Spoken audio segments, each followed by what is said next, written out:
Welcome to Traffic Jam. My name is Leroy, and I'm gonna get right to it. Yeah, sorry guys. Still having difficulties to put this show together, but like I said, I'll work on this moving forward. I just want to talk about today's. It's gonna be so fun today, and I never had this much fun. Because I know I had these last couple of days just been just go on a rant on everything else. But this is going to be crazy today. I'm just going to talk about Zilla Fatu's debut, and everybody knows his debut on NXT. And I'm gonna say about NXT guys. I watched just a little tiny bit of it. The only reason why I'm talking about this because it kept blowing up my notifications like crazy, man. And I'm gonna tell you why Zil Fatu's debut in the Bloodline will extend till 2050, man. 2050, bro. As you know that, and I'm talking about WWE right now, is having a, and I'm still having going to say this to this. They're having a midlife crisis right now of what they want to do as a company because they got a battle against TKO, the Endeavors, and Silver Lake as the top dog right now. And I'm just gonna stick to this. Zero Fatu, if everybody knows Umaga's son, God rest his soul, uh, did I would say a shocking debut on their show when they had that main event uh, against Grayson Walder and Cruz Montana for that contenders match for the NXT championship of Tony D'Angelo.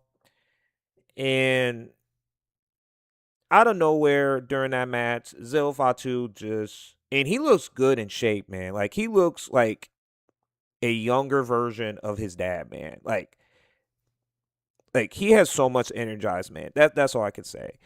But he went in there for 3 minutes and said that there's a new sheriff in town.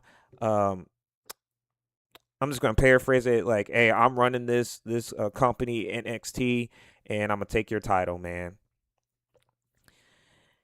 And like I said, he didn't need to wrestle because this was a enhancement match, but he wants to be the number one contender right away. As you know, I did say the son of Umaga, God rest his soul once again, was designed to make Zilla a dangerous man in that roster. And from positioning on this, um, staring down the NXT championship tells you WWE isn't treating him like another development guy who needs 6 months. And I've been writing this down. 6 months before doing anything meaningful, which they could do this shortly as we speak. He could go to the main roster by the end of the year or probably next month, or before that match with, the match at Mexico, man, where it's the Lucha Libre is getting thrown wayside because of this debut, man. Because it's like he's all over the wrestling community right now. Now, my concern about this, and this has nothing to do with Zillified 2, man.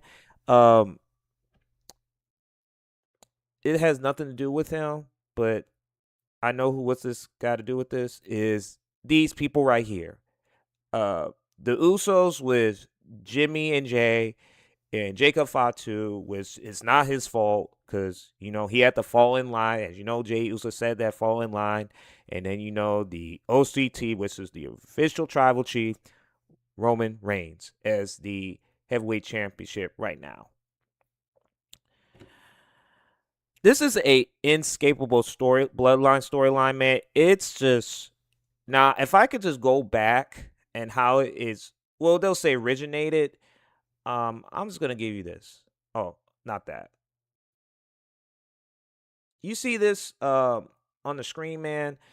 That's the family ties. And there if you want to look at a bigger diagram on this, you could go watch the promo with The Rock before they had their feud with Cody Rhodes. Had a big huge tree like a tree like a family tree of who's part of the Samoan family, which has family ties with this man. And it's bigger than this one right here, but this is just an example, man. It's a lot of people that's associated with um the Samoan family that's which is in the WWE currently. And you can't tell me that this people is gonna be around here for the next 20 to 25 years down the line, man. What I mean by this is that the bloodline story may go 2050, bro. It may go a long way. If WWE be there that long in 2050, bro, I would be surprised. I would be really surprised because I'll be an older man back in that time. Just saying like, man, when this bloodline storyline's gonna end. And I'm gonna say that, bro. I'm really gonna say it. It's just crazy that this guy, sorry, let me give you the right image. That this is a never-ending story, and it's not just Zilla Fatu. It's a never-end story with the bloodline, man. I'm like, you could go back with in the 60s, you can go back to the 70s, and then the 80s with I'll give you an example. Tumgalunga Kid, uh, Rocky Rocky Johnson, The Rock's father. I mean, Ananoki's, and then Peter Maivia. It could go on and on, man. To Rikishi, to Haku, which he's the toughest man, in that entire family. I could go The Rock. I said this, and then this team right here. Sorry, dang, I gotta do this. This family currently right now. And this is a unscapable team of people that has to adore to watch this show as it is, man. I don't know what WWE is this now. If Vince McMahon was there, I don't believe the story. But I would believe the blood storyline today wouldn't be as stale as it gets, man. Maybe they would put it like into it, like to a nice course. Probably like, Vince McMahon would have not did what they're doing right now, because I feel like creative doesn't know that family well enough to say, hey man, hey, we got to put more Samoans in this family. Which I just believe that the family that ties with this, as you know, with this that's on the screen, man, needs to be associated with this. And I'm just gonna say this right now, man, because I'm gonna put this man on the screen right now. Give me a second. Yeah, I'm just not. Dang it. I'm getting used to it. This man right here, The Rock, the real head of the table, the final boss, man, has to make sense in all of this, man. He still is missing in this situation. He's the real head of the table as this company is, because he's the TKO board of directors, man. And he's going Hollywood rock right now because he's going to think about making a music album, man. And I'm just like, man, The Rock, man, you need to come back and save this company. You really do, man. You really need to save this company. We don't want you were great as a Hollywood rock as it is back in the day, but currently right now, no. I'm sorry, man. No, you don't need to do it. But back to this, man. This is a unscapable storyline as it is, man. I like what they're doing with this, with Zilla Fatu. As you know, the man on the screen right here. It's a nice debut. I get it, man, because you're going to need some young guys that's going to be in NXT because they're struggling to sell out. Well, I wouldn't say sell out, but just to get views on that show, man, because this big turnaround that they have right now. And I know people are going to say that they have nepotism as it gets, man. I'm not going to say that, because if that was the case, then what about the Rose family, which Dusty Rose, God rest his soul, Dustin Rose, which he played Goldust, and I'm going to say this is the greatest gimmick probably in history, man. Underrated as it gets. And Cody Rhodes, the American Nightmare that's in that company. And I could also talk about Randy Orton, his grandfather, his father, Cowboy Bob Orton, and then Randy Orton as the Legend Killer, the Viper that's been in that generation for today. And you could talk about them, and I could also talk about the the Hart Foundation, the Hart family with Owens and God rest his soul, Jared, I mean, I know it's a bunch of people in there, but Bret Hart, the most one that we know, and then everybody else in there, which is that. That's just a few families that I know, but I've never seen a family like this as, let me get just, well, I'll say The Rock right here, but these people is running the WWE, man. And I know that in creative right now, with Triple H, the game, that damn good, the Cerebral Assassin, the CCO, the company, and I've been saying this, man, he's a figurehead in this company as it gets, because every time that he gets, try to get the credits for everything, his name is on there, man.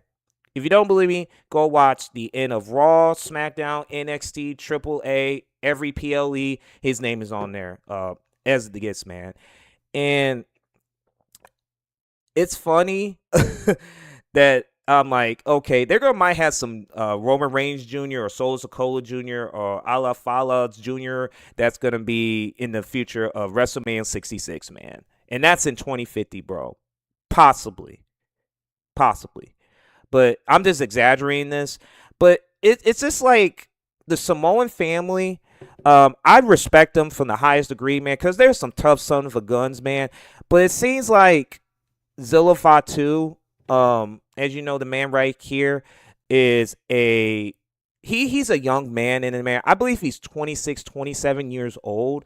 Um, he's unique, and I get his style, man. I just wish WWE has a backbone to use their personality this, because it seems like with this group, like right now with Jacob Fatu, if you've seen, like, the third guy looks like, man, what did I sign up for, man? And not be able to be myself on this company. But I had to fall in line with the Usos and Roman Reigns as the heavyweight championship as it gets, man. In that picture, man, they look like they're about to start a group called the, well, I already got the Bloodline, but I'm going to say the album will be called Blood Thicker Than Water, man. I'm sorry, guys, man. They look like a R&B group that's about to start an album, man. You can't make this stuff up, man. And I could think about Zilpha too about this. I've been following this guy in the Indies, man, with MLW, GCW, and all those places, man. I get what he had a back. He went to prison for at least, I think, 5 to 6 years. He did the same thing with Jacob Fatu with that. I get the story, man. Like, if they're gonna do that, build that story around this guy, because you can really make him who he is in turn for what it is today, man. And get where they need to go. But it seems like WWE, and I've been saying this, does have no faith in their roster, man. Really don't, man. And I just wish for his sake and for everybody's sake, that they use their story to get from where they at today, man. Because it seems like creative these days, man, doesn't understand the person. And I've been saying this, who would be the right guy for this to tell the story, creative in this? Let me see. Okay, yeah. Yeah, I like this one. The Rock, the final boss, understand this family from top to bottom, man. And I like the bloodline. This photo right here, because the one in the middle, man, could be like somebody else that's in the family that's still working to get into the bloodline. Because how many Samoans you're gonna have in the WWE, man? Probably like 20 of them, and it's gonna be called the Samoan World Wrestling Entertainment, man. It's just that it's just crazy what they're doing with the bloodline, man. I understand that they're trying to give him a nostalgia act. Well, it's not a nostalgia act, but it seems like this man, The Rock, will have to fix all of this when he comes back. Please, he needs to come back to fix all of this, because I feel like in creative doesn't know understand the Samoan fan, which they'll say Michael Hayes does, because he said that in a quote, said that the Samoans got him into the wrestling business. And yes, just because they got you in the business, that doesn't mean you can just be in creative to understand them. Because I believe I disagree that he understands the Samoans, man. And I'm talking about Michael Hayes, man. And the man that could have been there, that could have solved all this, was Vince McMahon. And everybody knows Vince McMahon. He done a lot of good and he done a lot of bad, man. And I'm talking about the owner at that time, man, would have put this storyline together and make sure it has a good ending, man. Because this is a never-ending story with this company, with the Bloodline, man. And I do feel like The Rock will have to be here or be at WWE to solve all this conclusion, man. Cause it just needs to be said. Cause I just feel like The Rock is just waiting for somebody to get fired from creative, and then he can run little tiny back into the team and take over this company how he wanted, man. Cause it seems like Triple H is holding for dear life, man. To keep the spot and have the spot is the reason why the Bloodline may go into 2050, bro. I mean, they could go to 2050, man. It's crazy, man. It really is. Thank y'all for tuning in, man. I understand I could go along with the Bloodline, can give you the history with this, with the family tie, man, and all this, man, right there. If you see it on the screen, man, this is big, man. This is a huge family as it gets. If you want a bigger one, you can watch the press conference where, like, before Wrestling Before, it has the big tree with the with the whole Samoan family that's been in the wrestling business, man. And it's just that this group, man, is I don't know how long they're gonna do this, man, because Roman Reigns is gonna be sitting in the castle, and who's gonna face the Lucha Libre. It just overshadows with Zilla Fatu's debut in NXT. I'm telling you this right now, it did overshadow everything in the wrestling. Well, I have to say the WWE of him appearing. Now, only thing I didn't like about this debut is the man was wearing tennis shoes and some jogging pants, but not have a militant boots or wrestling boots in one of the Samoans when they wear during that time, man. And I just don't like when wrestlers wear tennis shoes in this freaking thing. It sucks that Zilla Fatu, great debut, man. I get it. But it's just like it's a never-ending story with this Bloodline story, man. I think it could go to 2050, or I wouldn't be surprised to go to 2025, man. Or well, it is 2025 past, but 2052 as it gets, man. And I don't know. I feel bad for Zilla Fatu because he's getting thrown in on the wayside in this situation. But it was a great debut, man. If they're gonna bring him in the main roster, and bring him slowly, don't try to bring him, because I do feel like they may bring him in less than a month from now, or probably in Money in the Bank, to be seasoned as it is, because they think that they don't have no choice to bring these guys in from the Samoan family to extend the bloodline, man. And who I do feel bad about this? LA Knight, man, of all people. I feel bad for them because you would think he'll be closer to it, but I don't think he'll never sniff a freaking world championship as long as this freaking guys that's in this company. No matter what, man. No matter what.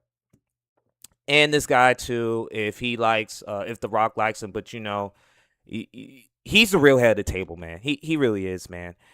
Thank y'all for tuning in, man. You have a good one. You have a good one, guys. I wish I could go along with this because I have a busy schedule right now. But you have a good day, and I'm gonna do more of these, and you have a good one.